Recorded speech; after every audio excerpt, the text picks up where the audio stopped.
বন্ধুরা, আমি আজকে ঘরে বসেই লামের হালুয়াটা তৈরি করে ফেললাম। লামের হালুয়াটা তৈরি করতে 4টি উপাদান লাগে। আরও বেশিও আপনারা দিতে পারবেন, সমস্যা নেই। আমি 4টি উপাদান দিয়ে আজকে লামের হালুয়াটা তৈরি করেছি। আমার 4টি উপাদান হচ্ছে কালো জিরা, মধু, রসুন এবং আদা দিয়েছি। আপনারাও ইচ্ছা করলে এভাবে বানাতে পারবেন। যদি আপনারা বানিয়ে খেতে চান তাহলে এবার বানিয়ে খেতে পারেন। অনেক সুস্বাদু, দেখুন খুব সুন্দর। আপনারা ব্লেন্ডার করে নিতে পারেন।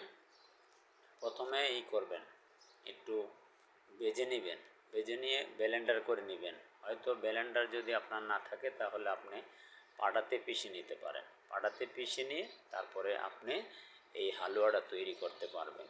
একবার খেয়ে দেখতে পারেন। আসলে কালো জিরা তো আল্লাহর কোরআনেই লেখা আছে 100 রোগের